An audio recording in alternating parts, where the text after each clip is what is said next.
long time no see.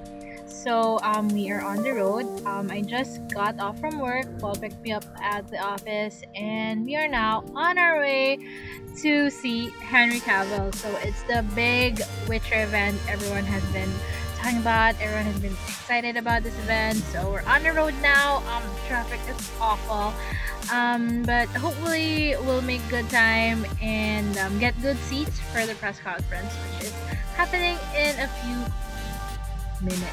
Please do not forget to subscribe to the YouTube channel and like this video. So yeah, that's it for now. Catch you guys later. Bye.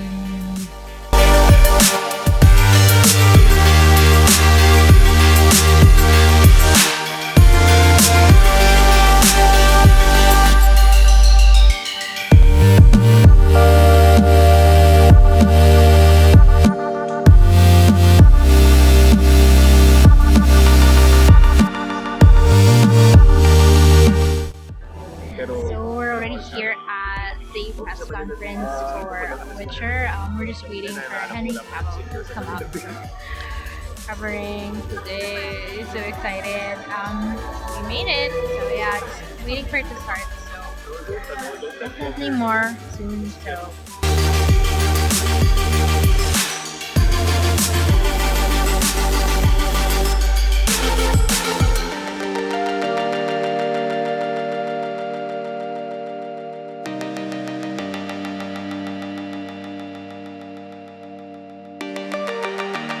Lauren Hisrick. Good morning. Good morning. Good morning. You can sit here, right? Here. Yes, yes, right there.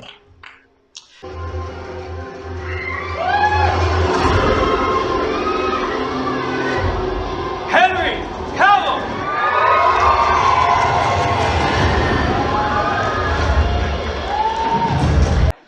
So how was it for you as the showrunner? How was it adapting the novel into the series?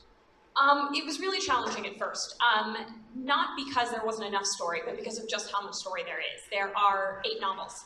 It's about 3,000 pages of work. And, when we're deciding stories for the first season, we have 8 hours to tell a chapter, basically, of Gerald's journey, of Yennefer's journey, and of Ciri's journey. So the very first thing was kind of just, where do we want to start the story? And it's why I went back to the short stories, which were the first books that Andrzej Sapkowski wrote. They're really about Gerald's adventures in the world. And I knew that we wanted to do some cool monsters. There's a lot of cool monsters in those pages.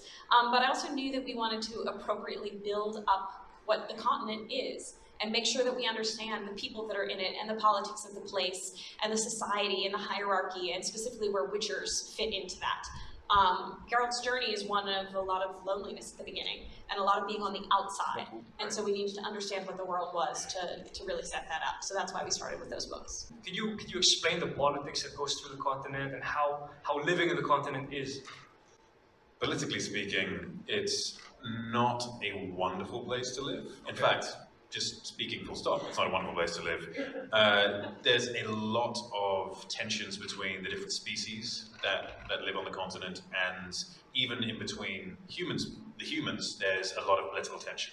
And so everything at all stages is like a tinderbox, and it's just waiting for a spark to set it up. So, for you, Lauren, can you talk about approaching the project on a woman's perspective and writing and building the character of Ciri Yennefer? How was that? It's a really interesting question, because I never think of myself as a female writer. I'm just a writer trying to tell good stories.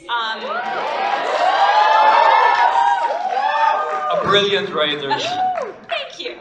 That would be weird if I called myself a brilliant writer trying to tell stories, but I appreciate that. No, so what's important to me is to make sure that the stories that we're telling about women are as dimensional and interesting as the ones we're telling about men. It's not about women being more important, it's not about men being more important. It's about making sure that all of these characters are fully fleshed out. And for me, I like to describe the story of The Witcher as a broken family coming together, which in this family, there's three members. There's Gerald, there's Yennefer, and Ciri. And if we want to make that collision course of them coming together the most interesting, then they all have to be interesting characters. So Gerald, I think, in the short stories that we're pulling from, he's an incredibly fleshed out character. Sapkowski spent a lot of time sort of so that we understand Gerald's soul and his damage, where he's coming from, where he wants to go, his dreams, all of that. And I just wanted to make sure that we understood the same about Ciri and Yennefer. And I think what happens, well, when you get to the episodes where you see these characters start to meet, you see that making sure that we love these characters for who they are will make their interactions all the spicier. How did you physically prepare for this role? Was there a different kind of physical preparation, training? Was it different?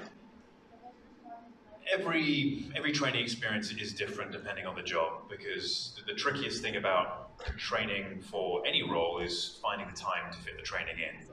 But for this one in particular, because of the athleticism of Geralt's fighting style, there's a lot of pirouettes, there's a lot of explosive movements, and a lot of uneven ground. You're not fighting in a gym, you're fighting on a slope with cobbles, and it's a dusty floor as well, or it's raining, whatever the case may be. And so you have to make sure that everything is protected, and you build up the right muscle groups which can protect things like knee joints, or whatever it may be, hips, elbows, shoulders. And that was what me and my trainer focused on the most. Aside from the aesthetic, we had to make sure that my body could keep up with the schedule and the fights. And we know you don't do stunt doubles, correct? That is correct. On this one, absolutely not. Anyways, can you talk more about the amazing crew, the stunt crew, the production crew, the set designers, everything? Oh my God, absolutely. I will leave the stunt crew to Henry because he has the best interaction with them and Right.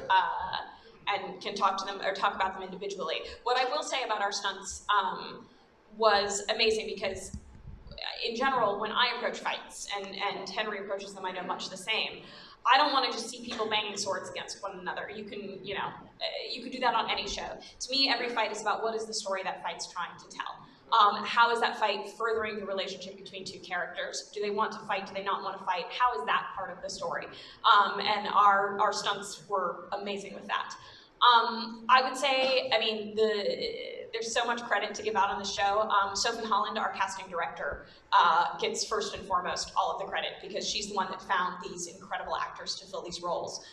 And she did a worldwide search. We cast everywhere. She flew everywhere to meet anyone who thought that they could embody one of these characters. The writing staff, obviously, the show is on their shoulders, not on mine.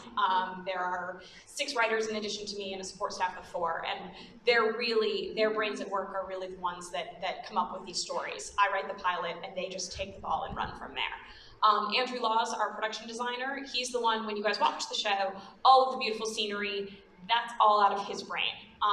And we had an incredible relationship. He would dig back into the source material, into the books, find every description of every land and building, and then head out into the world and try to find it. And when he couldn't find it, he'd design it himself. Tim Aslam, costume designer. There's so many people. We carry a crew of about 300 people at all times. Wow. So you use CGI a lot also, but you also a lot of set design. Yes, so it's a great question because obviously it's a world fantasy and monsters don't exist in our world and magic doesn't exist in our world, at least not this type of magic, or this type of monsters actually. So, obviously we did have to rely on CGI a lot. What we would do with both sets and set design and also monsters is we would start with whatever we could find in the environment.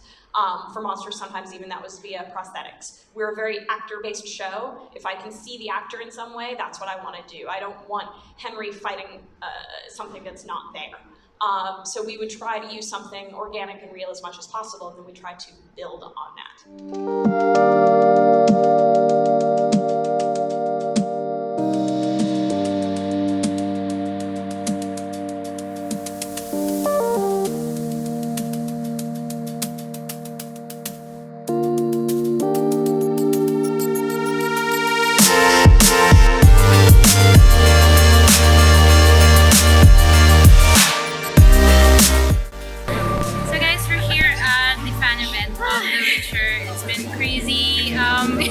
we've been kicked out of our spot and led back in, but we're happy that we're just